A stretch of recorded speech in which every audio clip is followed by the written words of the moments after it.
Capítulo 68. Napoleón lo sabe. Es un recuerdo de su niñez, de cuando ingresó a la escuela primaria. Los estudiantes despreciaban a Napoleón por ser un pueblerino de Córcega. Hasta que un día, se desató una guerra de bolas de nieve en la escuela. El equipo al que pertenecía Napoleón estaba perdiendo de manera aplastante. Pero entonces, algo peculiar apareció ante sus ojos. Una manera de vencer al enemigo. Primero, dividió a su grupo en dos. Un equipo para acumular nieve y otro para lanzar. Luego, atrajo a los enemigos que se abalanzaban hacia ellos hacia una red de emboscada del equipo de lanzamiento, dividiéndolos. Finalmente, como si fuera una descarga de fusilería, los atacaron con una lluvia de bolas de nieve. El equipo de Napoleón ganó, y después de eso, nadie volvió a llamarlo pueblerino de Córcega. Fue entonces cuando comprendió algo. Cualquier enemigo puede ser derrotado si se atacan sus puntos débiles y se divide. Siempre es lo mismo, sin importar contra qué enemigo luche o qué problema enfrente.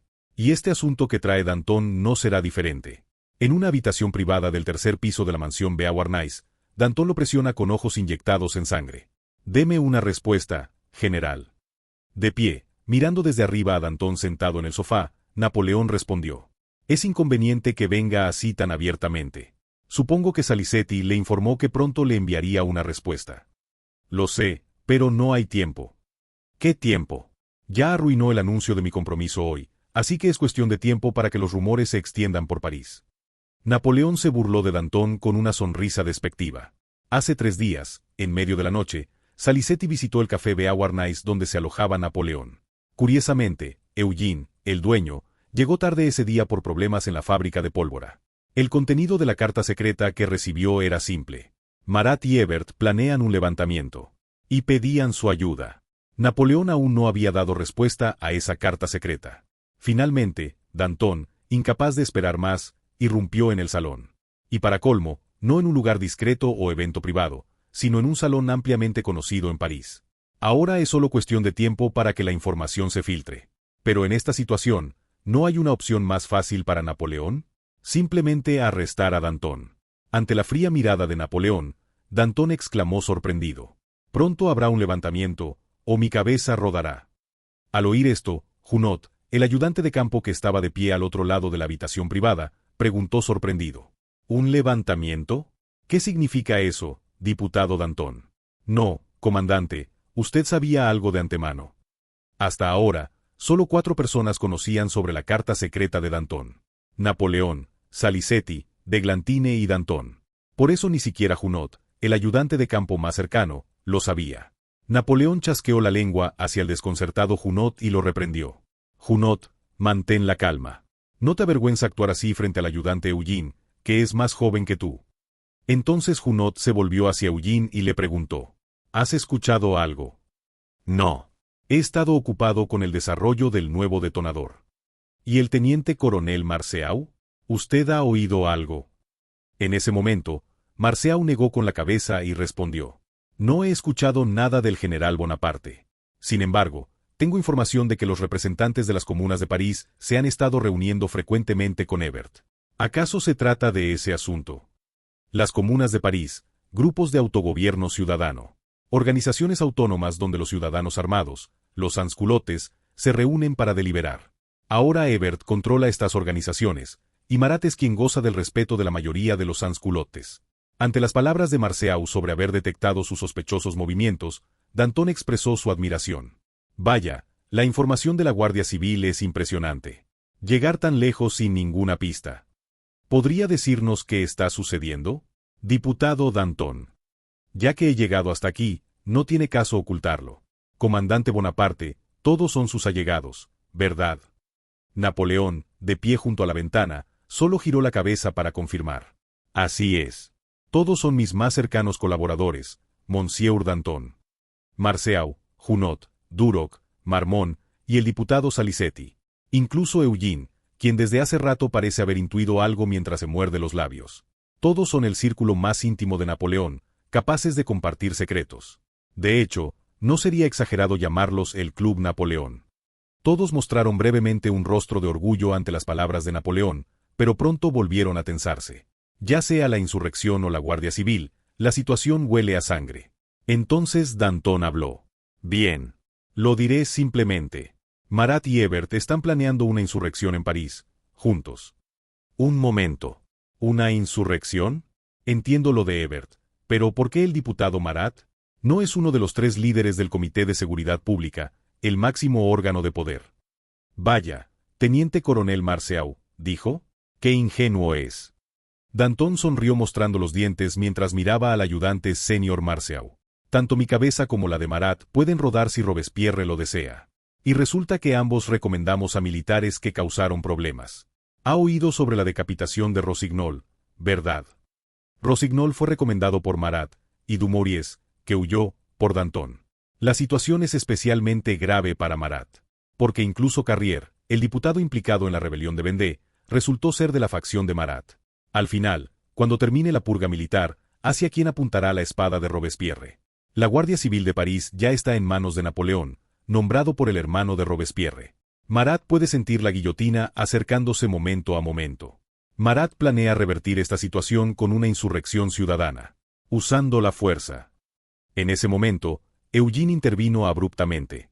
En otras palabras, un coup d'état. Un plan para tomar el poder por la fuerza. Coup d'état, la palabra francesa para golpe de estado armado.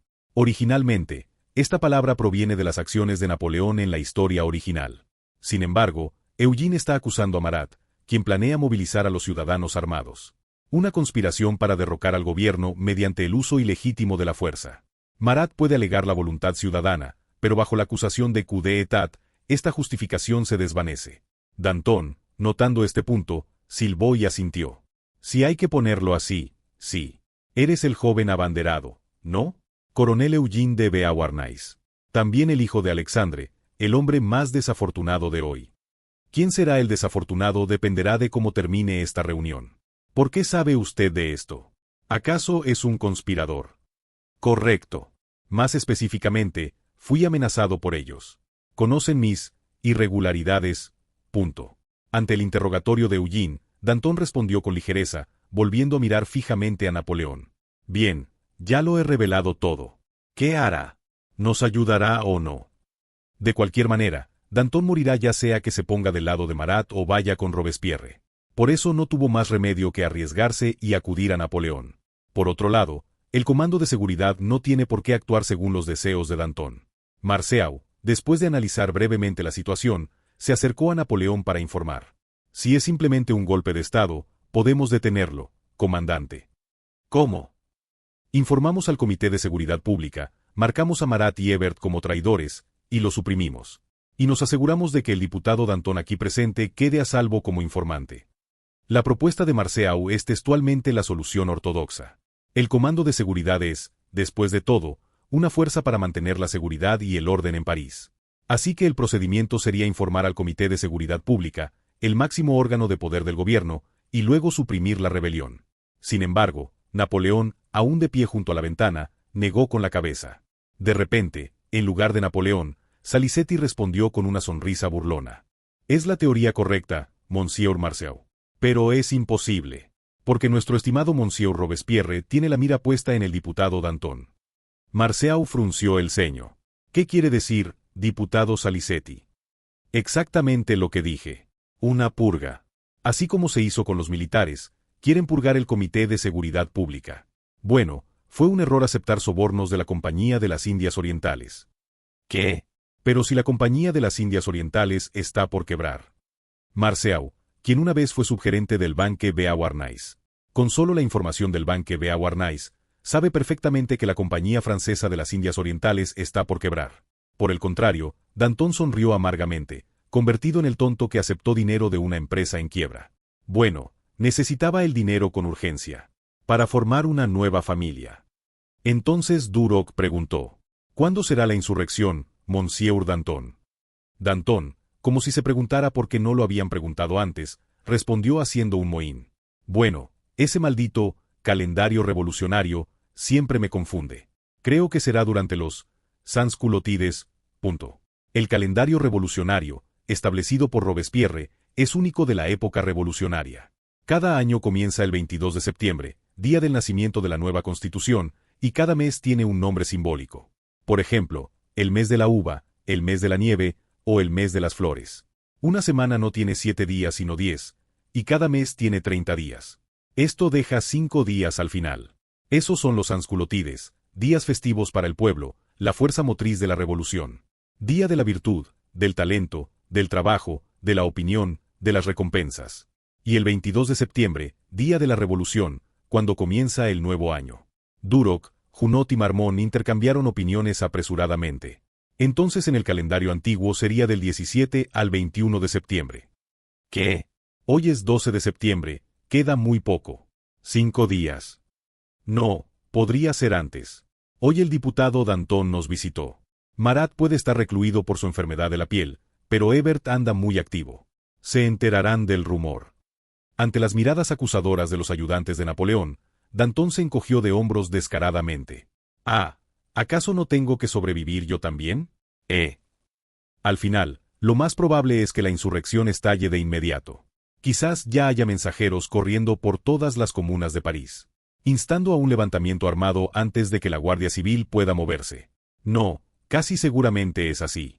Entonces, joven abanderado. Napoleón, sin voltearse, preguntó a Eugene. ¿Crees que Robespierre nos dejará vivir? Junot parpadeó y ladeó la cabeza. ¿Qué quiere decir, general? No, ¿por qué de repente menciona a Robespierre? SHH, Junot. Silencio. ¿Qué? Parece que soy el único que no entiende. Marmón, ¿de qué están hablando? Mientras Junot miraba confundido a su alrededor, Eugene respondió con rostro serio. Es simple, Junot. Una vez que tengamos la información, someter a Marat será sencillo. El problema es lo que viene después. Alguien tendrá que asumir la responsabilidad por la masacre de ciudadanos. ¿Qué? Pero suprimir la insurrección es el deber de la Guardia Civil. Así fue también en Vendée. ¿Y de quién rodó la cabeza? En ese momento, Junot abrió la boca de par en par. Marceau, Duroc, Salicetti y Marmont, todos parecían entender, con rostros sombríos. Lo habían comprendido desde el momento en que Napoleón habló. La verdad de que si seguían el procedimiento ortodoxo para suprimir la rebelión, terminarían cargando con la responsabilidad de una masacre ciudadana. Eugene se levantó y se dirigió a Napoleón. Al final Robespierre exigirá responsabilidades, general Bonaparte. Normalmente, Eugene tomaba decisiones muy rápido. Porque conocía la historia, era hábil en el juego y además tenía las advertencias de las letras de plata. Pero ahora Eugene no podía tomar una decisión. No es que no hubiera advertencias, pero no podía decidirse en este momento. Porque era difícil evitar el derramamiento de sangre sin importar qué lado eligiera. En ese momento, Napoleón habló. Yo veo las debilidades del mundo. ¿Qué? No sé cómo explicarlo, pero siempre las veo, simplemente. Las debilidades del oponente, las debilidades de la situación, las debilidades del poder. Todo eso. Las palabras totalmente inesperadas de Napoleón. Eugene abrió los ojos de par en par, porque de alguna manera entendía lo que quería decir. Es decir, así como Eugene tiene las letras de plata, Napoleón simplemente puede ver las debilidades de otros. No significa que tenga un poder sobrenatural. Un genio. Un talento otorgado por el cielo. Alguien que nació con los ojos abiertos. Es una de las cualidades de un héroe. Napoleón, sin percatarse del asombro de Eugene, se encogió de hombros. Normalmente, uno pensaría que la debilidad está en Marat, que solo puede movilizar ciudadanos armados, o en el diputado Danton aquí presente.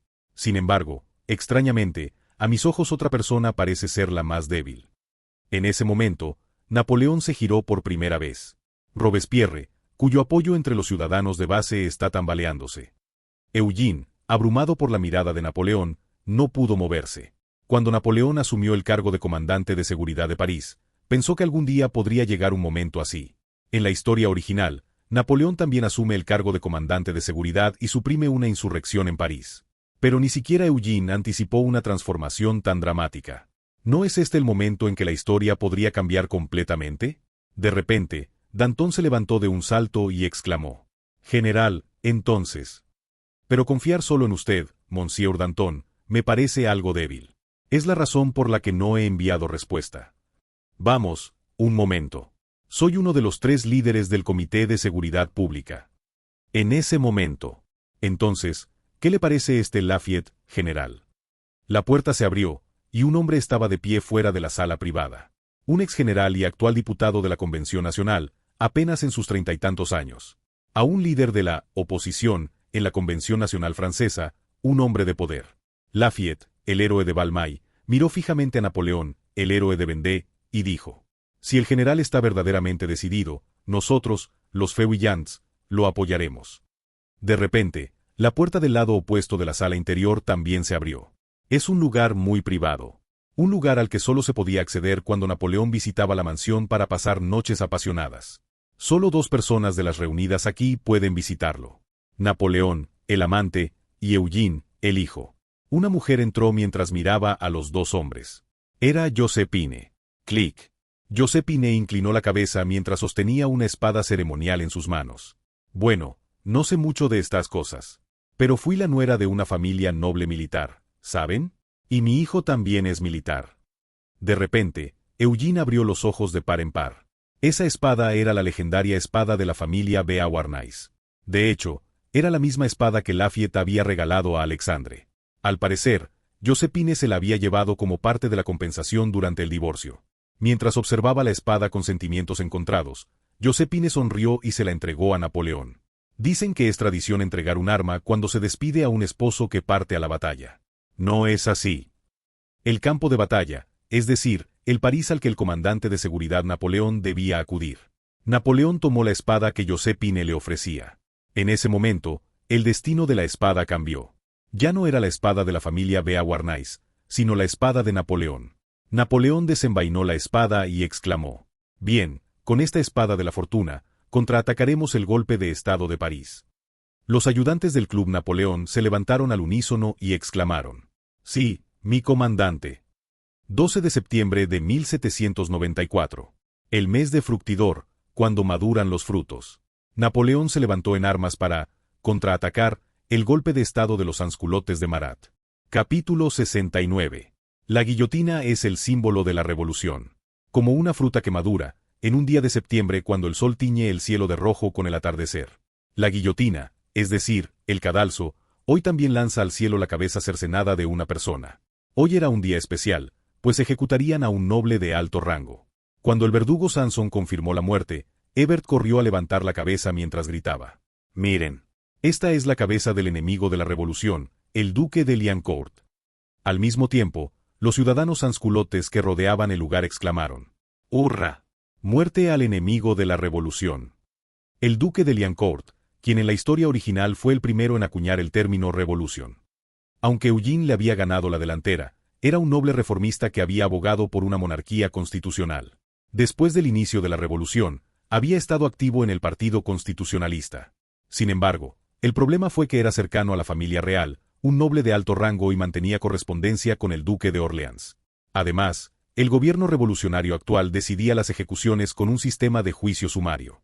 Antes de que Eugene pudiera intervenir, fue arrastrado a la guillotina y ejecutado. De repente, un hombre de mediana edad vestido como sacerdote le habló a Marat, quien observaba la escena desde el pie de la guillotina. Monsieur Marat, no podemos demorarnos más. Marat, uno de los 3 líderes de la Francia revolucionaria. El hombre que acababa de dirigirse a él se llamaba Jacques Roux, un diputado de la facción más radical de los jacobinos, el grupo de Marat. En la historia original, muere cuando el terror se intensifica. Sin embargo, actualmente está a salvo ya que la guillotina solo apunta a los realistas y traidores. Marat, sin mirar a Jacques Roux, mantuvo su mirada fija en la guillotina y preguntó: ¿está seguro de que Danton visitó a Bonaparte ayer? Estoy seguro. El mayor problema son los movimientos del Departamento de Seguridad. ¿Hay algún movimiento de tropas? Jacques Roux negó con la cabeza. No. Está demasiado tranquilo. Eso es lo que lo hace más sospechoso. Como se puede ver por su vestimenta sacerdotal, Jacques Roux era un ex sacerdote. Por eso podía utilizar hasta cierto punto la red de información de los sacerdotes juramentados que aún permanecían en París. Sin embargo, debido a la postura extremadamente anticlerical del gobierno revolucionario actual, los movimientos de los sacerdotes estaban restringidos. Incluso Robespierre estaba preparando un festival que negaba a Dios y veneraba a la razón. Por lo tanto, la información que Jacques Roux podía obtener era limitada. Aún así, había percibido un ambiente sospechoso. Claramente Danton se había reunido con Napoleón, pero Napoleón no mostraba ninguna reacción. ¿No era extraño? Marat frunció el ceño en silencio y volvió a preguntar: La Convención Nacional se reunirá mañana. No se trataba del Comité de Salvación Pública, la reunión de los líderes.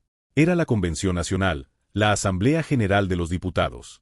Aunque el poder supremo residía en el Comité de Salvación Pública, constitucionalmente el órgano que representaba el poder del Estado era la Convención Nacional. En otras palabras, las resoluciones de la Convención Nacional eran absolutas. Jack Roux asintió. Sí, aunque es una sesión regular, hay algo sospechoso. Hay rumores de que Robespierre está preparando un discurso de acusación. Padre Jack Roux, Robespierre acusa a cualquiera. Además, esta vez es más probable que el objetivo sea Danton. Eso es lo que más me preocupa. Jack Roux explicó mientras analizaba minuciosamente la información. Es probable que Danton haya visitado a Bonaparte porque se sintió acorralado. Confió más en la policía que en un levantamiento ciudadano. Esta es una época en la que se conoce como el triunvirato revolucionario a Robespierre, Danton y Marat. Sin embargo, Robespierre ahora se siente incómodo con los otros dos. ¿Sería Danton el primer objetivo? En ese momento, Hebert, que bajaba de la guillotina manchado de sangre, soltó una risita maliciosa. Joe, qué tontos. Hay 600.000 ciudadanos en París. De ellos, al menos 200.000 son hombres adultos. Los sansculottes podemos movilizar más de 100.000. ¿La policía? Ni siquiera llegan a 10.000. En tiempos normales operan con unos 3.000, no es apenas una brigada. Pero la policía es un cuerpo regular. Además, están las guardias nacionales de Lafayette. ¿Y eso qué importa, Jack Roux?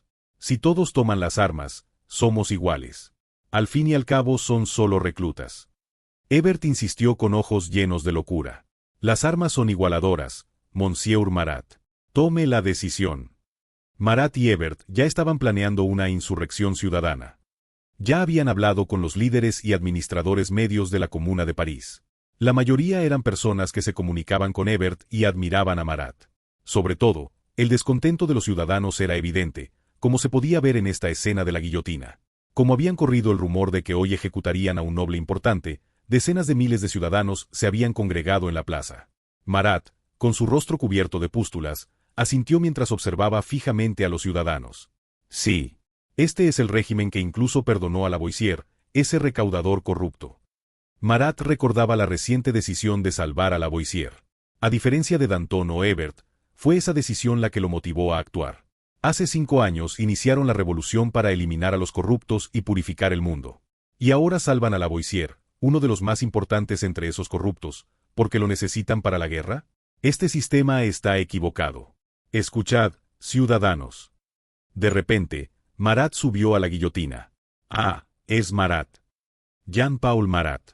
La conciencia de la revolución. El gran líder revolucionario. El amigo del pueblo ha venido a la plaza de la revolución.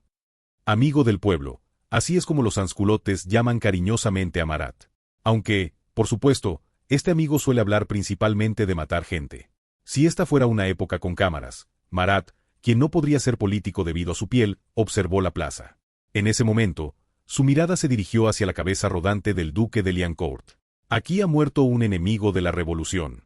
Un gran noble que explotaba al pueblo con palabras maliciosas junto al rey. Esto era, por supuesto, una mentira. Liancourt se había esforzado a su manera por reformar Francia. Era uno de los nobles que había apoyado a los revolucionarios antes de la revolución. Sin embargo, también era cierto que Liancourt era un noble inmensamente rico. Era cierto que comía pan blanco y carne grasienta mientras el pueblo moría de hambre. Era cierto que la mayor parte de la riqueza de los nobles provenía de los campesinos de sus tierras. Marat, quien decía la verdad a través de mentiras, proclamó con voz resonante. ¿Pero cómo es nuestra vida? El pan sigue siendo caro, es difícil conseguir ropa para vestir, y nuestros hogares están fríos. Tiene razón. ¿Por qué vivimos así? Hacia los sansculottes que aún vestían harapos, Marat rugió. Todo esto es por culpa de los nuevos nobles. Los nobles republicanos. Esa pandilla de la Convención Nacional. Al otro lado del Sena, invisible desde esta plaza. Hacia el Palacio de las Tullerías, donde se encuentra el edificio de la Convención Nacional. Pero cualquiera en este lugar podía entender lo que significaba. Dicen que organizan salones. Se escucha que disfrutan de la moda.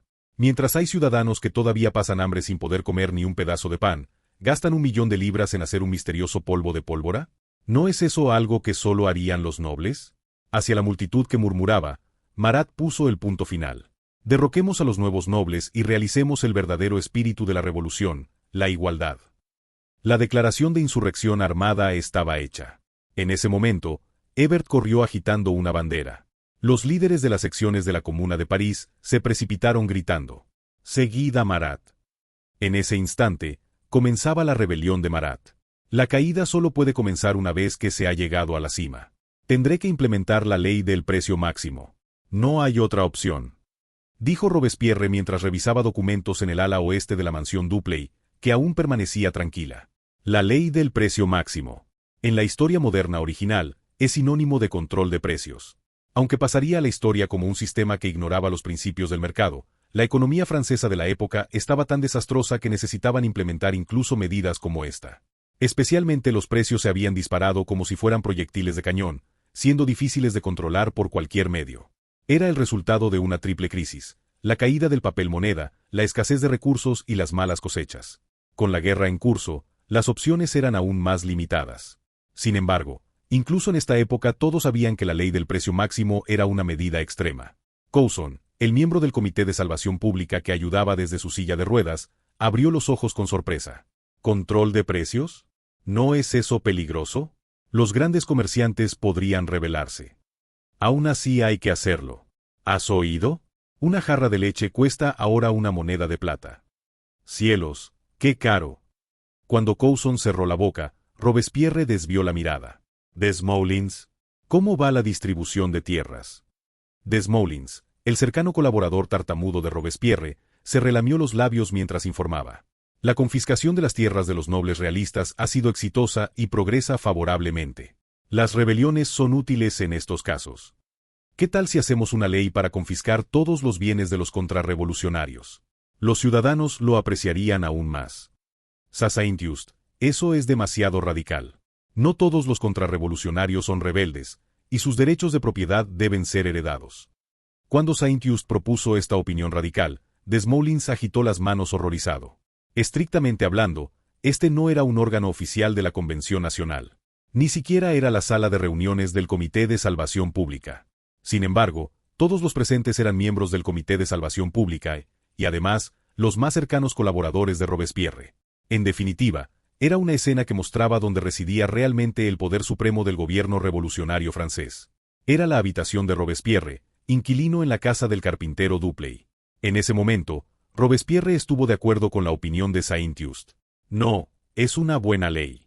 La anunciaremos mañana en la Convención Nacional, cuando declaremos el renacimiento de la Gran Francia revolucionaria para enfrentar a la coalición antifrancesa. Desmoulins, Coulson e incluso Cambaceres, quien hacía de secretario en un rincón, guardaron silencio. Solo Saint-Just mantenía el brillo en sus ojos. La declaración del renacimiento de Francia. Era el discurso que Robespierre estaba preparando. Mañana en la Convención Nacional, Robespierre planeaba presentar una nueva visión para la nación. A primera vista, sonaba como algo positivo que infundiría nueva esperanza en el país. Pero su verdadera naturaleza era cruel. La conclusión era ejecutar a quienes obstaculizaban la Francia revolucionaria. Saint-Just comenzó su informe. Dejando de lado la coalición antifrancesa, las rutas comerciales siguen siendo obstaculizadas. Parece imposible recuperar los precios este año. Pitt es el problema. Así es.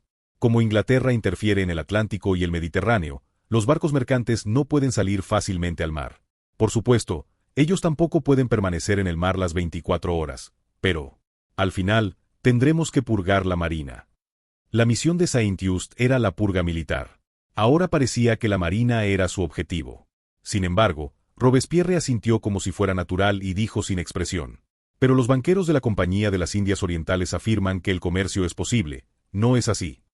Saint-Just, Desmoulins y Coulson se apresuraron a hablar. Son tonterías. Se rumorea que Danton está detrás. La última vez, fue un diputado del grupo de Danton quien propuso la ley para evitar la bancarrota de la Compañía de las Indias. Vaya, ¿por qué le gustarán tanto los sobornos? Si no fuera por la corrupción, no sería tan mal tipo. De repente, Robespierre miró fríamente a Coulson. Ese es el ejemplo perfecto de un político corrupto, Coulson. Coulson guardó silencio. Se había dicho que el núcleo de la Declaración del Renacimiento de Francia estaba en la eliminación. Entonces, ¿quién sería el objetivo? los que corrompen el espíritu revolucionario, los políticos corruptos. Como Danton. Mientras firmaba el último documento sobre la mesa, Robespierre declaró: «No habrá más remedio que regalarle la guillotina». De repente, Desmoulins preguntó con cautela: «Monsieur Robespierre, ¿qué hará con Marat?» «¿Marat? Ese todavía es útil. Aunque es radical, por eso mismo no puede conseguir la mayoría en la asamblea. Como es popular entre el pueblo, vale la pena utilizarlo. Pero es demasiado radical. Además, se dice que se ha reunido con Hebert. Quizás incluso con Babeuf». En la historia original, Desmoulins mantenía amistad con Marat y se aliaba con Danton. Esto era porque Robespierre, con Saint-Just al frente, ejecutaba continuamente a la oposición. Cuando Desmoulins, hastiado de las ejecuciones, se unió a la oposición contra Robespierre, éste le regaló la guillotina. Sin embargo, como el terror aún no había llegado en pleno, Desmoulins y Robespierre todavía estaban del mismo lado. En otras palabras, esto significa que Desmoulins mantenía bastantes vínculos con la oposición. Lo suficiente como para conocer los sospechosos movimientos de Marat. Sin embargo, Robespierre negó con la cabeza. «Por eso pusimos a Bonaparte como comandante de la policía. Si Marat se subleva, lo detendrá. Además». De repente, Robespierre murmuró mirando por la ventana: «También se llevará la responsabilidad». Fue entonces cuando... ¡Vos! Al ver las llamas que surgían repentinamente fuera de la ventana, Robespierre se levantó sorprendido. «¿Qué es esto? ¿Un incendio? París era una ciudad antigua que necesitaría 100 años más para su remodelación urbana. Esto significa que las calles eran estrechas y la mayoría de las casas eran de madera, por lo que los incendios podían ocurrir en cualquier momento. Sin embargo, este incendio era diferente. Los gritos atravesaron los cristales y resonaron en la habitación. Era el grito de al menos decenas de miles de personas. Los revolucionarios habían experimentado este sonido antes. El día que cayó la Bastilla. Justo cuando los miembros del Comité de Salvación Pública se miraban entre sí, Auguste irrumpió por la puerta gritando: «Es terrible, hermano. Debe huir». «¿Qué sucede, Auguste?» «El general Bonaparte ha enviado un mensaje urgente». En el momento en que escuchó las palabras de Auguste, el rostro inexpresivo de Robespierre se congeló. «Dicen que Marat ha iniciado una rebelión». El hombre que estaba en la cúspide del poder en Francia, Maximilien de Robespierre, comenzaba su caída. Cuando un antiguo camarada traiciona, puede asestar el golpe más letal. Esto no puede ser. ¿Cómo? ¿Que Marat realmente ha iniciado una insurrección? No, que los ciudadanos se rebelen contra el gobierno revolucionario. Robespierre salió corriendo desesperadamente hacia las callejuelas de París. Couson ni siquiera pudo huir debido a su silla de ruedas. Desmoulins y Cambaceres fueron capturados por la multitud en la puerta. Esto fue porque Marat, que sabía que la mansión Dupley era el cuartel general de Robespierre, había enviado rápidamente tropas de sans-culottes. Robespierre apenas logró escapar mientras Auguste lo protegía desesperadamente con su cuerpo. El paradero de Saint-Just era desconocido. Cuando Robespierre, jadeando, dobló una esquina. «Aquí está Robespierre, el enemigo de la revolución». La plaza estaba frente a sus ojos. La gran plaza de París que una vez se llamó Plaza de Luis, ahora rebautizada como Plaza de la Revolución. Los ciudadanos armados que estaban formados allí alzaron sus antorchas. Robespierre apretó los dientes. «Yo, enemigo de la revolución. ¡Qué absurdo!». Había tomado el camino equivocado. Ahora era imposible escapar. El número de milicianos sans-culottes armados frente a él era de al menos 20.000. Probablemente también habría soldados detrás. Entonces, la única opción era convencerlos. Después de todo, era Robespierre, quien hasta ahora había sido llamado el líder de la revolución. Los ciudadanos armados, radicales revolucionarios, vacilaron cuando Robespierre gritó. Fue entonces cuando... ¡Pan! ¡Pan! ¡Pan! Hebert gritó con sarcasmo frente a Robespierre. ¿Libertad? ¿Igualdad? ¿Fraternidad? Todo suena muy bonito. Pero ahora no tenemos ni un pedazo de pan, monsieur. Todos los ciudadanos asintieron. El espíritu revolucionario, la nueva Francia, todo sonaba bien. Pero, ¿cuál fue la razón inicial de la revolución? Porque tenían hambre. Y el pueblo todavía tiene hambre. Mientras miraba a los ciudadanos armados hambrientos, Robespierre gritó: «Hebert, Jacques Roux y Marat». Señalando a Marat, Hebert y Jacques Roux, que se estremecieron, Robespierre destelló sus ojos. «Ustedes están tratando de arruinar la revolución». Al contrario, estamos tratando de enderezar la revolución, Monsieur Robespierre. Cállate, Marat. Robespierre había vivido toda su vida con discursos. El discurso de representante de los graduados de la Universidad de París frente a Luis XVI. El discurso que rugió a los ciudadanos el día que cayó la Bastilla. El discurso que reprendió a los diputados durante el incidente del Campo de Marte.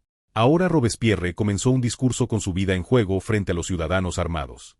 Francia está en crisis ahora. Todas nuestras fronteras están en guerra y los mares están bloqueados por Inglaterra. Por eso nos falta pan y los precios se disparan. No era un problema del gobierno revolucionario en absoluto. De hecho, no se podía decir que fuera mentira. Sin embargo, había un problema. ¿Acaso Luis XVI no había tenido guerras? En política, los resultados lo determinan todo. Robespierre no había logrado resultados. Por eso ahora estaba solo en esta antigua plaza de Luis, donde se alzaba la guillotina. Aún así, el rugido de Robespierre hizo que los ciudadanos armados se detuvieran. Y aún así engañan sobre esta verdad y provocan una rebelión. Nosotros guiaremos a Francia por el camino correcto. Deja de decir tonterías, Hebert. Con tono apasionado, Robespierre gritó haciendo eco en la plaza. ¿Acaso sabe siquiera qué es la revolución? La revolución no es opresión ni locura, sino un país gobernado por la razón. Mira a esos ciudadanos. ¿No son pobres, ignorantes y miserables? La revolución es lo que los hace nobles. Educar al pueblo para crear mejores ciudadanos. Este es el espíritu de la Ilustración que impulsó la Revolución Francesa. Sin embargo, esto también significa que la élite ve al pueblo como algo inferior, como seres que necesitan ser guiados. Robespierre acababa de cometer ese error. Para eso debemos quitar la riqueza a los acumuladores corruptos, establecer la justicia y, sobre todo, ganar la guerra. ¿Acaso ustedes pueden hacer eso? En ese momento, alguien no pudo contenerse más. ¡Van! Entre la multitud, un ciudadano armado, temblando, alzó su mosquete y gritó: «Bla, bla, bla, cállate. Cualquiera puede hablar. Danos pan». Marat observó fríamente a Robespierre mientras sangraba por el disparo. Quizás esa imagen sería el futuro del propio Marat. Pero hoy no. Hacia los ciudadanos armados, Marat rugió en la plaza. «El tirano ha muerto. Ahora tomemos la Convención Nacional, el Palacio de los Nobles». 20.000 ciudadanos armados se lanzaron hacia adelante. Detrás de ellos, el cuerpo de Robespierre se tambaleó y cayó. Frente a la guillotina. La sangre roja empapó el suelo frente al cadalso. Gota a gota. El hombre que intentó proteger la revolución matando a innumerables miembros de la realeza, nobles y contrarrevolucionarios. Hubo un revolucionario que fue incorruptible, cruel y despiadado. 13 de septiembre de 1794. Robespierre, el revolucionario sangriento, había muerto. Capítulo 70. Las llamas ya consumían varios sectores de París. ¡Vos! Los ciudadanos salían corriendo de sus casas hacia las calles, gritando de terror. ¡Fuego! ¡Fuego!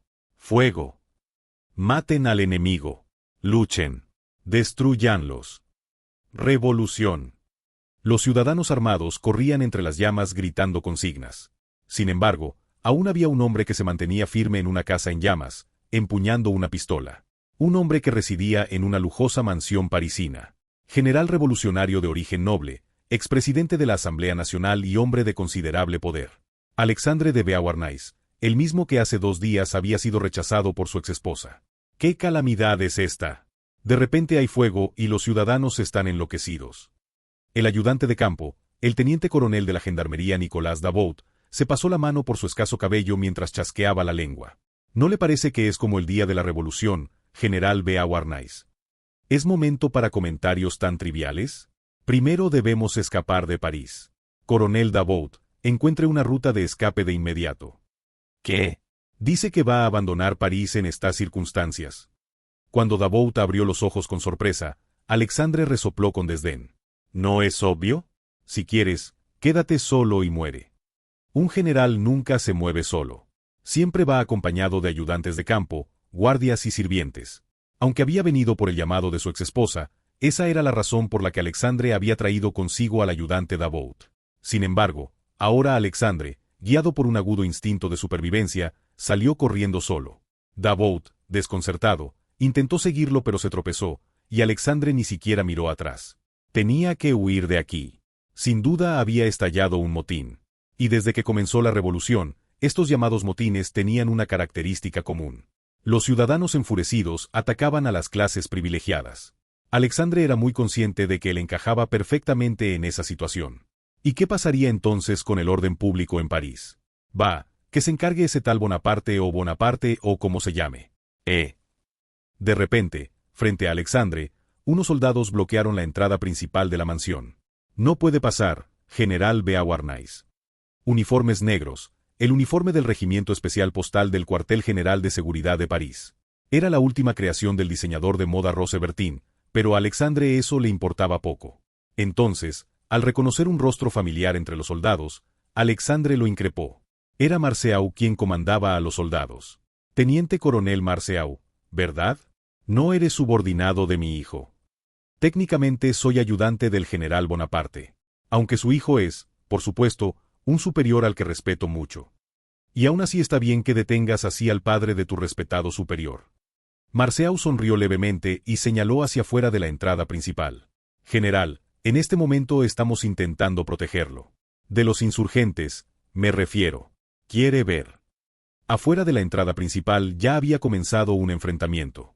Los ciudadanos gritaban y prendían fuego mientras portaban antorchas y bayonetas. Entre ellos, soldados de seguridad con uniformes azules se alineaban y abrían fuego. ¡Van! Cuando la formación de 3 filas descargó sus armas, los ciudadanos que merodeaban por los callejones huyeron asustados.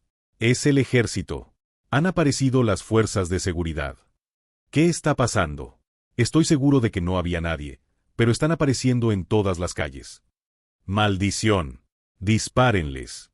Disparen a matar. ¿Dónde está la pólvora? ¿Dónde? La insurrección comenzó repentinamente. Incluso con preparativos previos, no tenían la misma cantidad de pólvora y municiones que un ejército regular. Además, las fuerzas de seguridad de París bajo el mando de Napoleón estaban bien abastecidas con cartuchos de papel suministrados desde la prisión de Vendée. Mientras supervisaba a los soldados que mordían el papel y recargaban rápidamente, Marceau comentó: como puede ver, las calles ya son un campo de batalla. Si hubiera salido, estaría muerto. Alexandre entrecerró los ojos mientras los movía de un lado a otro. En realidad, Alexandre pensaba lo contrario. Creía que ya había estallado la insurrección, que el gobierno no podría hacer nada y que la situación sería incontrolable. Por eso, planeaba huir hacia el norte, donde estaba el ejército más confiable. Sin embargo, sorprendentemente, parecía que las fuerzas de seguridad tenían la situación bajo control. Incluso siendo Napoleón el héroe de Vendée y Tolón, esto sería imposible sin preparación previa.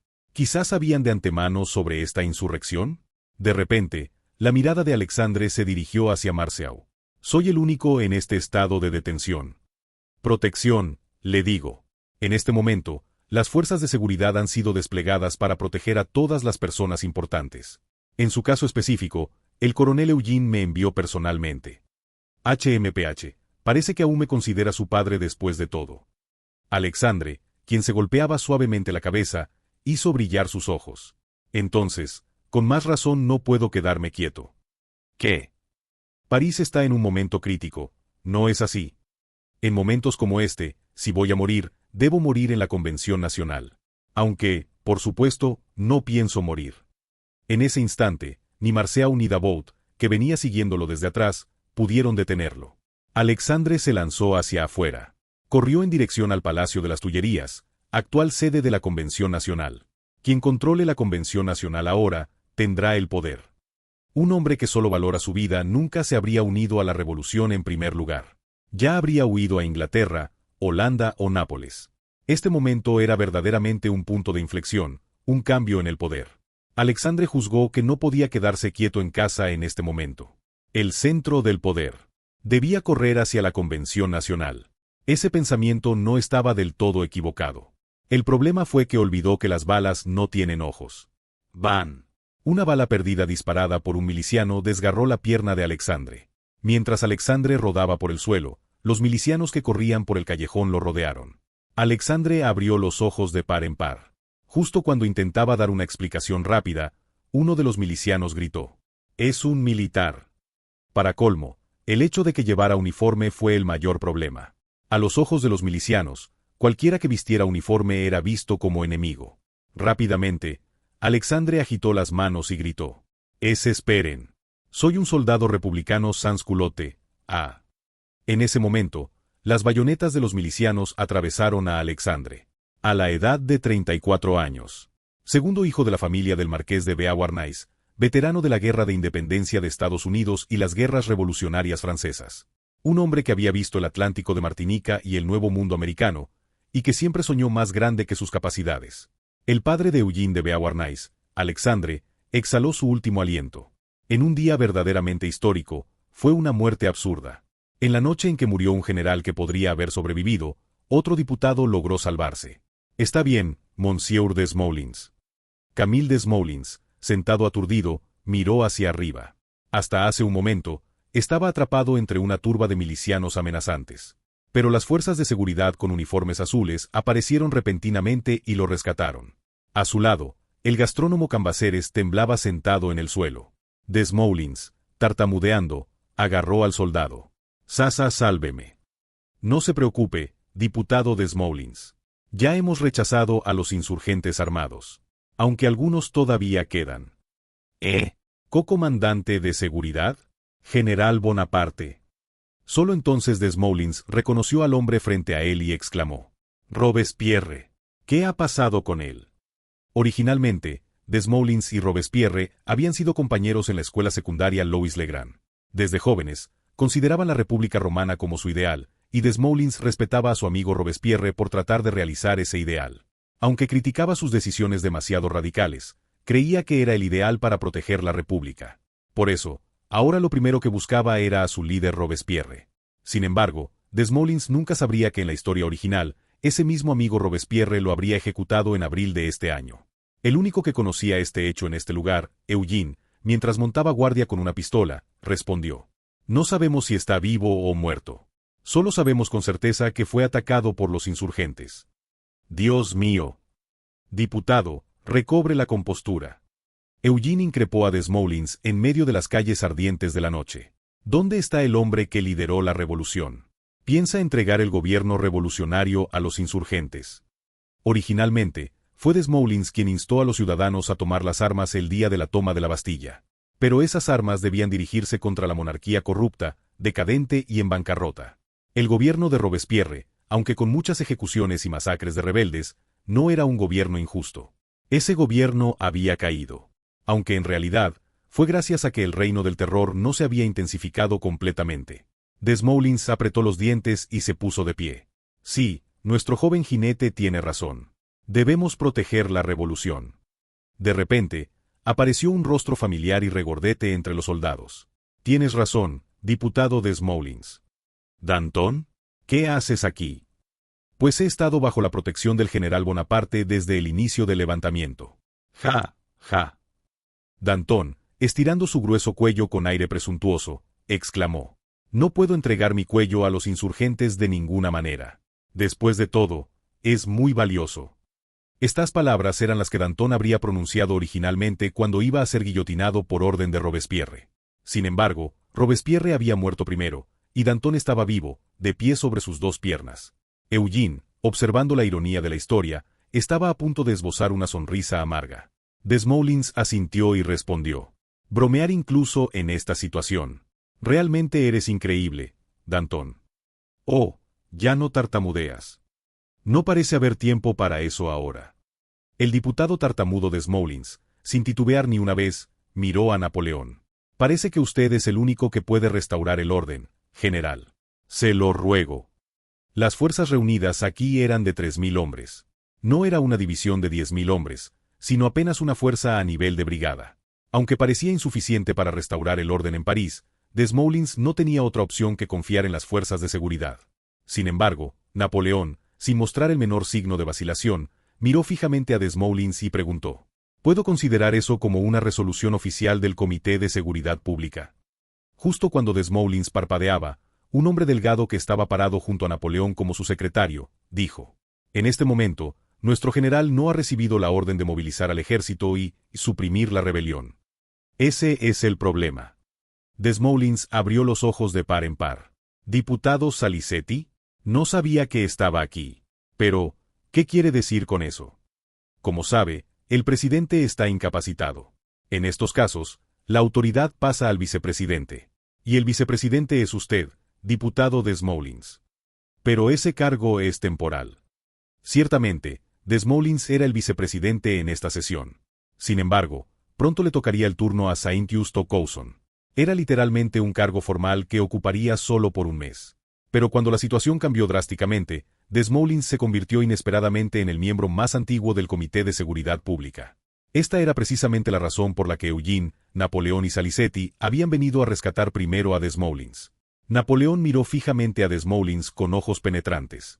Necesito una resolución que me permita matar a los insurgentes, diputado Desmoulins. Insurgentes, asesinato, supresión. Alguna vez fueron milicianos ciudadanos a la vanguardia de la revolución. Pero ahora intentaban derrocar a los diputados de la Convención Nacional, legítimamente elegidos por votación, y al gobierno. Si Marat realmente estaba detrás de esto, era un traidor. Aunque Desmoulins defendía las protestas legítimas, esta situación era imposible de justificar. Finalmente, Desmoulins tomó su decisión. Bien. Como vicepresidente del Comité de Seguridad Pública, asumo la responsabilidad y le daré la resolución oficial. ¿Cómo planea responder? Solo entonces Napoleón sonrió fríamente y respondió. Usaré los cañones, señor vicepresidente Desmoulins. Un armamento que solo podía usarse en París con la decisión del máximo poder. Algo que ni siquiera el rey se atrevió a ordenar durante la toma de la Bastilla. Se había decidido bombardear a la milicia ciudadana. Hebert, al frente, gritó mientras sostenía su mosquete. Vamos. Tomemos la Convención Nacional. 20.000 milicianos armados que se habían reunido en la Plaza de la Revolución cargaron al unísono. Era el centro del poder de París, donde se encontraba el Palacio de las Tullerías. El lugar donde una vez el rey fue arrastrado desde Versalles para residir. Ahora era donde se reunían los diputados de la Convención Nacional. En ese momento, Jacques Roux gritó junto a Hebert. Espere, hay tropas adelante. ¿Qué? Las fuerzas de seguridad no habían huido. Ahora que lo mencionas, las unidades de refuerzo de cada comuna no se están movilizando. Según el plan, todos deberían haberse reunido aquí en la primera concentración. Marat, que estaba en el centro de la formación, frunció el ceño. Frente al Palacio de las Tullerías, se podían ver soldados de seguridad con uniformes azules formados en línea apuntando sus armas.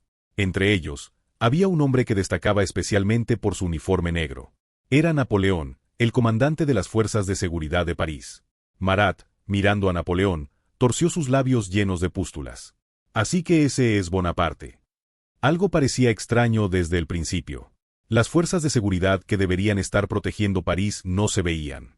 En realidad, era porque habían desplegado tropas en puntos estratégicos de los callejones para interceptar a los milicianos sansculottes que intentaban unirse desde cada comuna. Esa era también la razón por la que las unidades de refuerzo no se estaban uniendo ahora. Sin embargo, a estas alturas, incluso Marat, que había avanzado mirando solo hacia adelante, podía darse cuenta.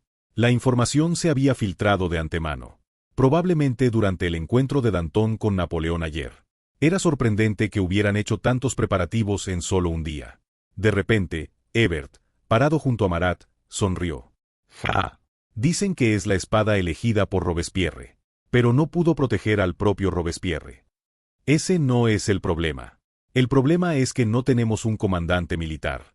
Ahora lamento más que nunca lo de Rossignol. Hebert, ¿tienes experiencia militar? ¡Ja! Nuestro número es al menos 10 veces mayor. Ellos ni siquiera llegan a 3.000, ¿verdad? Además, no somos todos veteranos de la Bastilla. Hebert levantó su mosquete con bayoneta y gritó. La batalla es cuestión de ímpetu. Carguemos. La distancia estaba justo fuera del alcance de las balas de mosquete. El sol aún no había salido, y nosotros teníamos más antorchas.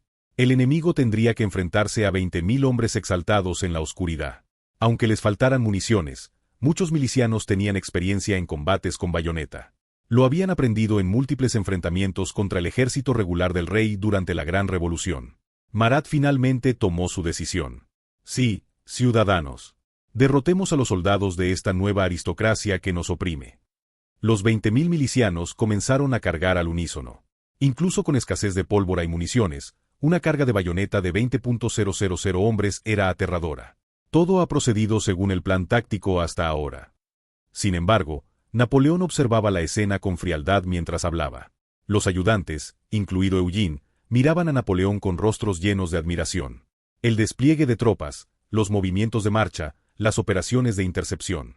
Todo había sido planificado en cuestión de horas, cronometrado al minuto. Pero lo más brillante era algo que ni siquiera los ayudantes sabían, que deliberadamente retrasó la intervención hasta el momento exacto de la muerte del presidente del Comité de Seguridad Pública, Robespierre. Solo Eugene, Napoleón y Hippolyte, quien había ido a llevar el mensaje a Auguste, lo sabían. Un momento tan delicado que un poco más tarde la rebelión habría sido incontrolable, y un poco antes Robespierre habría sobrevivido.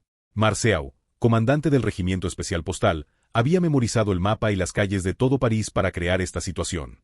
Eugene y Salicetti se habían encargado de asegurar a las personas clave y obtener especialmente el consentimiento de Desmoulins. Pero todo se había desarrollado según el plan de operaciones de Napoleón. Ahora había llegado el momento del golpe final. Ante un gesto de Napoleón, el coronel Duroc dio la orden a los soldados. ¡Carguen! De repente, el ayudante Marmont preguntó junto a Napoleón. «Son ciudadanos. ¿Realmente está bien esto?» «Marmont, estás equivocado». Napoleón, mirando fríamente a los milicianos armados, los sansculottes que cargaban, respondió. «Los ciudadanos son respetados cuando siguen la ley y el orden. Si responden con violencia contra un gobierno legítimo, son solo insurgentes. Especialmente». Por un momento, los ojos de Napoleón brillaron. Si mataron a Robespierre, el líder elegido por el pueblo, entonces son simplemente asesinos. Por supuesto, si Napoleón hubiera intervenido un poco antes, Robespierre podría haber sobrevivido. Pero Robespierre finalmente había muerto. Por lo tanto, la justificación estaba del lado de las fuerzas de seguridad, no de la milicia ciudadana. En ese momento, siguiendo las órdenes de Duroc, las mechas de las baterías de artillería comenzaron a arder. Así es. Napoleón no había ordenado cargar balas. Había ordenado cargar los cañones. Mientras observaba los cañones con mechas intencionalmente acortadas para que ardieran más rápido, Napoleón ordenó: ¡fuego! En ese instante, los cañones dispararon sus proyectiles. ¡Bom! No era una sola bala, sino múltiples proyectiles disparados en sucesión. Proyectiles de metralla, llamados así porque los fragmentos se dispersaban como racimos de uvas. Los mismos proyectiles que Eugene había disparado contra los piratas durante su viaje al Nuevo Mundo. La metralla cayó sobre los ciudadanos armados sansculottes. ¡Ah! Metralla. Dios mío, cañones. En pleno París. El metal desgarraba carne, el ímpetu de la carga se quebró, y en un instante las formaciones se hicieron pedazos. Los sansculottes intentaron reunir el valor para cargar nuevamente, pero la metralla era despiadada. Una lluvia continua de proyectiles seguía cayendo. Marat, salpicando sangre, gritó con desesperación: ¡Napoleón!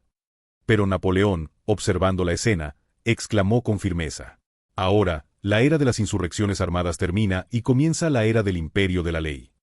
Al amanecer del 14 de septiembre de 1794, la última insurrección de la revolución fue aplastada. Era el momento en que Napoleón había salvado París. Capítulo 71. Fue Byron quien dijo que el mundo cambió de la noche a la mañana. Dios mío, ¿qué está pasando? Byron todavía es un niño de 6 años en 1794. Carnot, miembro del Comité de Seguridad Pública de Francia, está experimentando literalmente un cambio radical. Solo estuvo ocupado con asuntos militares, exhausto, y se durmió por un día. Pero Robespierre murió, Marat fue destrozado por una bala de cañón, y Hebert fue encarcelado como traidor. París está en un caos total, lleno de cadáveres y llamas. Frente al Palacio de las Tullerías, completamente devastado, Carnot estaba aturdido. Por supuesto, no solo Carnot estaba en shock. Los neutrales no involucrados en el levantamiento de la noche anterior, los montañeses protegidos, o incluso los desertores del bando de Marat, todos estaban en pánico y se reunieron en la asamblea. Solo 3 personas permanecían serenas: Danton, Salicetti y Desmoulins. Vamos, señores. Recuperen la compostura. Esto es una emergencia. El Comité de Seguridad Pública ha iniciado una rebelión. Con palabras extremadamente provocativas, Danton tomó la iniciativa. ¿Rebelión? ¿Quién en el Comité de Seguridad Pública ha iniciado una rebelión? Dios mío, ¿acaso contra Robespierre? ¿Quieren perder la cabeza? ¿O será un golpe de la guardia? Los diputados que no sabían de esta situación gritaron sorprendidos. El líder de los girondinos, Pierre Brissot, el fiscal del Tribunal Revolucionario, Fouquier-Tinville, y el influyente diputado Antoine Barnave, quien abogó por salvar al rey Luis. Unos son de la oposición, otros del partido gobernante y otros neutrales. Sin embargo, aunque no lo saben, todos ellos tenían en común que, en este periodo, deberían haber perdido la cabeza. Todos estaban horrorizados por esta situación. El Comité de Seguridad Pública. Establecido hace 2 años, el órgano de poder supremo de Francia. El comité, que parecía una fortaleza inexpugnable, había sufrido una rebelión interna. De repente, Danton señaló hacia un lado de la asamblea. Por Dios, miren a ese hombre, es Hebert. Un hombre era arrastrado por soldados de la Guardia Nacional, vestidos de azul. Hasta ayer, era una figura influyente en la política francesa, el representante de los radicales, Hebert. Pero ahora, ensangrentado y atado con cuerdas, había caído en desgracia. Señalando a Hebert, cuya boca estaba amordazada, Danton rugió. Hebert incitó a los sans-culottes radicales. Y entre ellos estaban los extremistas de las antiguas tropas de Vendée, Jacques Roux y sus seguidores. Los grupos de Carrier y Rossignol. ¿Carrier y Rossignol? Espere, entonces. Así es, Monsieur Brissot. Danton se dirigió a Brissot, o más bien, a los girondinos. Marat estaba detrás de todo. Como prueba, afuera, en el centro de los rebeldes, está el cadáver de Marat. Los rostros de los diputados del bando de Marat palidecieron. De hecho, los diputados de Marat participaron en el levantamiento, o, si no lo hicieron, al menos sabían de la situación. Solo que no se involucraron profundamente, por lo que no recibieron la lluvia de balas de cañón la noche anterior. Querían hacerse los desentendidos. Pero ahora, con las palabras de Danton, una cosa quedó clara. El principal responsable de esta situación era Marat. Entonces, Desmoulins, con un rostro sombrío, intervino. Marat fue el centro de la rebelión. Lo testifica el vicepresidente del Comité de Seguridad Pública, Camille Desmoulins.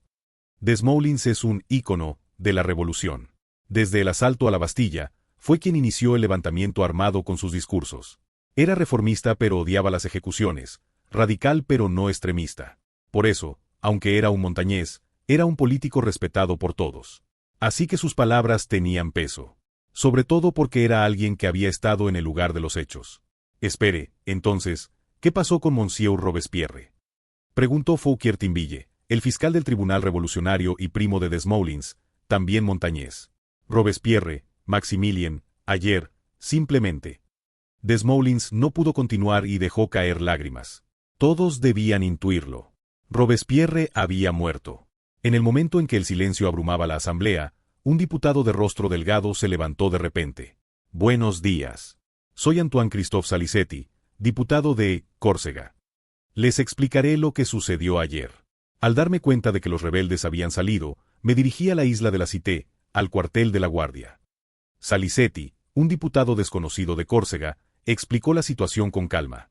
Porque allí estaba el comandante de la Guardia, Bonaparte. En ese momento, soldados entraron por una de las puertas de la Asamblea Nacional. Todas las miradas se volvieron hacia ellos. El uniforme negro del comandante del Regimiento Especial de Correos. El comandante Napoleón entró y, después de saludar con respeto, se paró detrás de Salicetti. No dijo nada. Pero todos los diputados lo supieron de inmediato. Ese hombre había reprimido el levantamiento la noche anterior. Mientras el sonido de las botas resonaba en la asamblea, Salicetti continuó con suavidad. Después de discutir la situación con el general Bonaparte, contacté al diputado Danton para pedirle consejo. Monsieur Danton sugirió que debíamos actuar de inmediato y rescatar a los miembros del Comité de Seguridad Pública. Naturalmente, esto colocó a Danton como uno de los ejes centrales de esta situación. Al mismo tiempo, Salicetti también se colocó hábilmente en el centro. Los diputados de la Asamblea Nacional también se dieron cuenta, pero no pudieron detenerlo. Porque la noche anterior había ocurrido un evento demasiado grande, y estaban desesperados por saber más. Salicetti, un hombre que sabía cómo contar historias, hizo una pausa. Así que fuimos a rescatar a Monsieur Robespierre, pero... De repente, los soldados colocaron un cadáver envuelto en la bandera tricolor, símbolo de la Revolución Francesa, sobre el estrado. Crac. El cadáver de Maximilien de Robespierre. El cuerpo estaba pálido, sin sangre, pero con manchas de sangre por todas partes. El contraste con la bandera tricolor dejó a los diputados atónitos. Salicetti, frente al cadáver, continuó con calma. Después de recuperar el cuerpo, nos encontramos con el vicepresidente Desmoulins. Y así pudimos entender la situación con claridad. Que Marat y Hebert habían iniciado la rebelión. ¿Entonces fue por eso que hubo bombardeos? Ayer, se escucharon cañonazos. Así es. No había otra forma de que un pequeño grupo de guardias reprimiera a los amotinados, punto. Mientras Salicetti respondía a la pregunta de Brissot, Napoleón de repente habló. Exactamente, amotinados. Señores. El acento corso en sus palabras ásperas hizo que los diputados guardaran silencio. Amotinados. Así se definió la naturaleza de la milicia armada de los sansculottes que se levantó la noche anterior. El gobierno revolucionario había clasificado a los ciudadanos que alguna vez iniciaron la revolución como amotinados. Por supuesto, no era una afirmación incorrecta. Después de todo, la Asamblea Nacional actual es un gobierno republicano legítimamente elegido. Aunque es una crisis nacional, el gobierno no estaba al borde del colapso, y aún así se levantaron en armas. No era exagerado llamarlos amotinados. Pero, ¿qué habría pasado si Napoleón no hubiera estado allí anoche? En esta asamblea, los que habrían fundado el nuevo gobierno habrían sido Marat y Hebert. Mientras los diputados reflexionaban sobre eso, Danton intervino de nuevo. Vamos, señores. Ahora que conocen la situación, creo que entienden. Estamos en un estado de emergencia. Uno de los líderes del Comité de Seguridad Pública que debía guiar a la Asamblea Nacional ha iniciado una rebelión. Y el líder supremo ha muerto. Dios mío. Cambaceres. No es momento de lamentarse. Lo mismo va para los demás diputados. Reprendiendo a Cambaceres, miembro del Comité de Seguridad Pública que apenas sobrevivió la noche anterior, Danton rugió. Francia está rodeada por los monarcas de Europa. Antes de que esos monarcas nos corten la cabeza, debemos cortar la nuestra. Tengan valor, señores. En cuanto al contenido de los discursos, Robespierre era el mejor. En cuanto a la incitación, Marat era el mejor. Pero en cuanto al poder de los discursos, Danton era el mejor. Así se referían a los tres líderes de los jacobinos montañeses durante la Revolución. Danton lanzó un apasionado discurso. Llevamos a nuestra patria sobre los hombros. Los diputados, sumidos en el pánico, comenzaron a entusiasmarse. Así es. Ya sea que haya habido una rebelión, que Robespierre haya muerto, o que el Comité de Seguridad Pública haya colapsado, la crisis de Francia sigue siendo la misma. Todos los países quieren derrocar al gobierno republicano. Para proteger sus propias vidas, los diputados deben luchar. Entonces, sucedió. Estoy de acuerdo con las palabras de Monsieur Danton. Alguien completamente inesperado se levantó.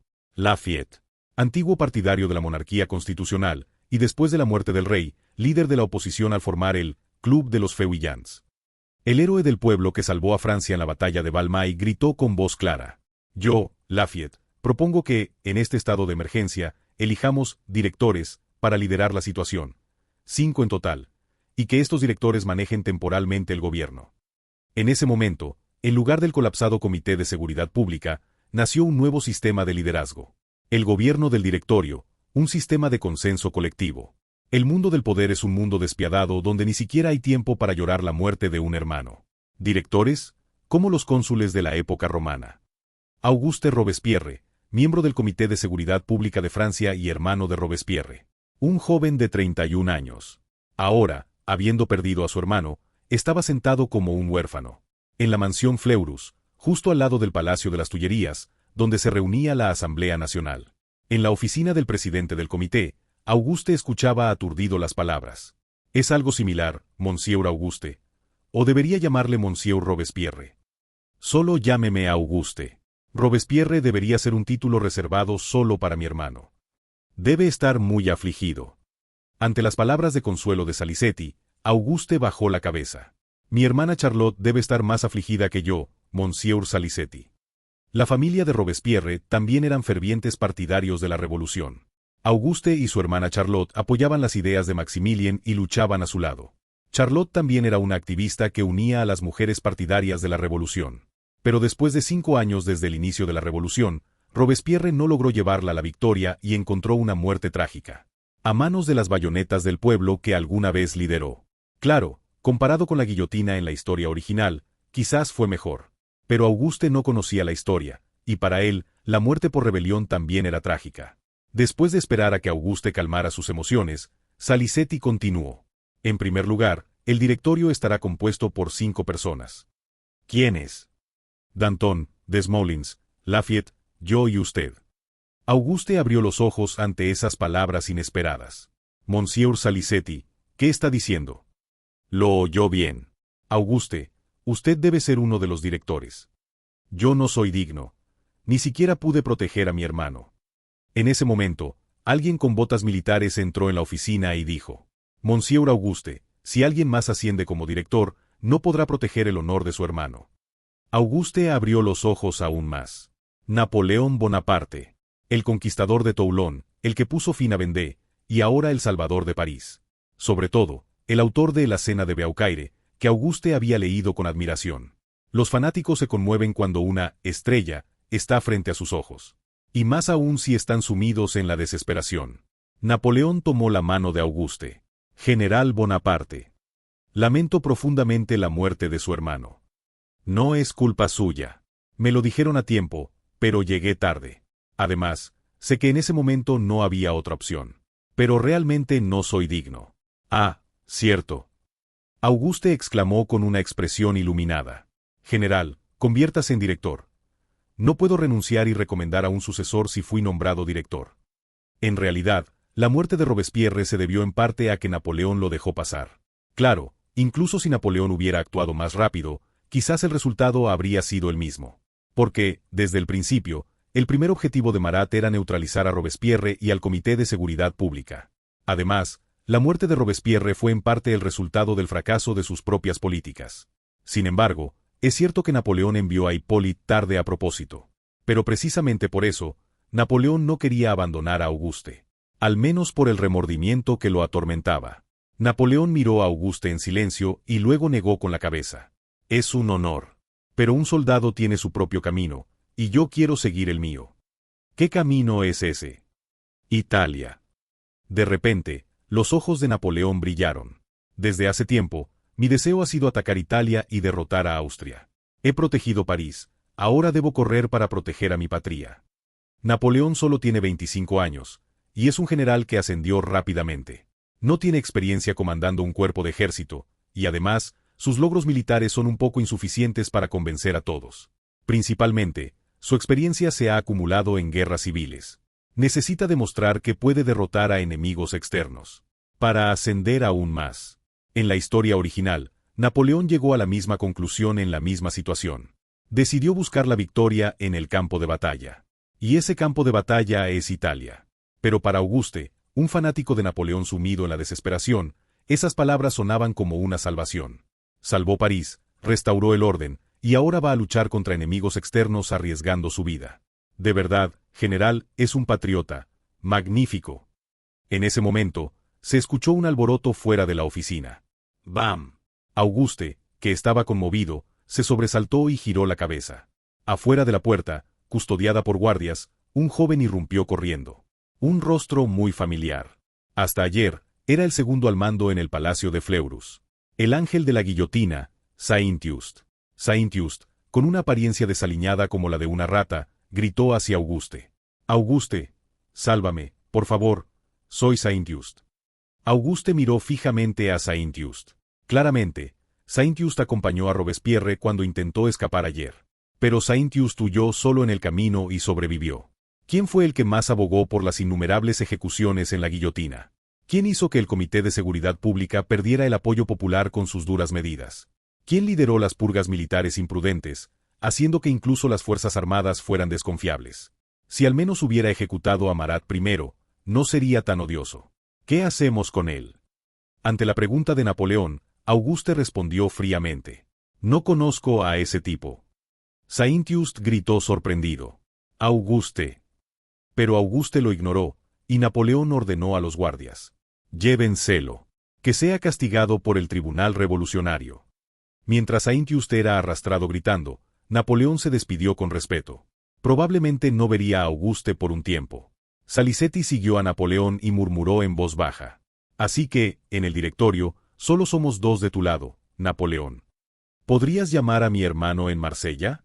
Dicen que se está formando una nueva asamblea, y pensé que podríamos meterlo allí. Eso suena bien. Hace tiempo que no veo a Joseph. De repente, en el pasillo de la mansión Fleurus, se vio a un hombre corpulento parado. El mismo que arruinó el anuncio del compromiso de Napoleón hace 3 días y lo llevó a tomar una decisión. Danton. Ahora, Georges Danton, uno de los 5 directores, sonrió con calma y le habló. Así que ahora va a Italia, comandante. No soy el único que va, no hay necesidad de halagos. Bueno, lo que se va a decidir esta vez es la Guerra del Rin, punto. Danton guiñó un ojo y golpeó el hombro de Napoleón. Gane algunos méritos y regrese. Luego, yo me encargaré del resto. Napoleón parpadeó con una mirada fría y luego sonrió. Estos son políticos que ya han visto el poder de la fuerza. Pero ahora que la situación se ha estabilizado, intentan volver a actuar como figuras de poder. En este momento, Napoleón puede aceptarlo. Después de todo, Napoleón también simpatiza con la revolución, apoya al gobierno republicano y movilizó al ejército para defender la Constitución. Pero nadie sabe cómo cambiará el mundo en el futuro. Entendido, Monsieur Danton. Fructidor, el mes de la cosecha, septiembre. Hubo un golpe de Estado, y el gobierno revolucionario lo reprimió. Napoleón y Danton, los vencedores del fruto, se cruzaron en la mansión Fleurus. Ahora, un chico que está casi huérfano también está en París. Tac, tac, tac. El sonido de pasos resonó en la mansión de Beauharnais, que alguna vez estuvo llena de gente. En el oscuro salón, un chico sentado en el sofá levantó la cabeza. Un joven guapo, rascándose la cabeza, preguntó desde una puerta. ¿Estás bien? El chico, Eugene, miró a Hippolyte y se encogió de hombros. No tiene cara de llorar. Aunque tampoco está sonriendo, por supuesto. Bueno, no era un padre tan cariñoso. Aún así, tu padre ha muerto. Estoy triste por otra razón, Hippolyte. Eugene miró la pared con una expresión seria. Pensé que podía cambiar el destino. Viví creyendo eso, crucé el océano y participé en la guerra. En esa pared alguna vez colgó la espada de un masón. El dueño de la espada era Alexandre de Beauharnais, un hombre que tuvo un romance con la realeza, participó en la guerra civil estadounidense en su juventud y tuvo una esposa e hijo notables. Si no hubiera sido por la revolución, habría vivido como un noble famoso y ocioso. Aunque abandonó a su madre y fue un padre irresponsable, Eugene aún deseaba que viviera. Incluso tuvo miedo de que la guillotina le cortara la cabeza a su padre. Pero, en cambio, Alexandre murió estúpidamente al rechazar la protección de Marceau y correr. En el lugar donde Eugene estaba cambiando la historia. Pero no pude cambiarlo, la muerte de mi padre. ¿Habrá un destino que no se pueda cambiar? Eugene originalmente murió de enfermedad en 1824, a los 43 años. ¿Morirá Eugene, como Robespierre, quien finalmente murió en 1794? Entonces, Hippolyte habló de repente. Todos mueren algún día. ¿Qué? De todos modos, vamos a morir. ¿No es más importante cómo vivimos? Eso es lo que me enseñaste, Eugene. Los ojos de Hippolyte brillaban intensamente. Mírame. Si no te hubiera conocido, estaría persiguiendo a mujeres por ahí. Pero ahora estoy junto al héroe que salvó París. Eugene sabe esto mejor que nadie. Originalmente, Hippolyte era solo un joven que se alistó como soldado de caballería.